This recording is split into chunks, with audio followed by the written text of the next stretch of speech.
In this guide, I'm going to show you how to turn screen rotation on or off on your iPhone. This is Miguel from Just Pause, and before we get into this guide, make sure to like the video and subscribe to the channel with all notifications on for more content like this. It really does help out the channel and we'd greatly appreciate it. If you have any questions, just ask them down in the comment section below. I'm going to be doing my best to reply to every single comment down there. First, go ahead and open Control Center. On iPhones without a home button, swipe down from the top right corner of the screen, and on older iPhones with a home button, you'll want to swipe up from the bottom of the screen. Now look for the portrait orientation lock icon, which looks like a lock with a circular arrow around it. If the icon is highlighted, screen rotation is locked and your iPhone will stay in portrait mode.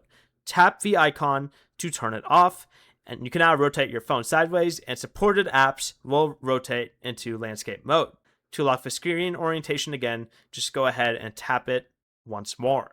Before you leave, remember to like the video and subscribe to the channel with all notifications on for more content like this. It really does help out the channel and we'd greatly appreciate it. And if you did have any questions, just ask them down in the comment section below. I'm going to be doing my best to reply to every single comment down there. Peace.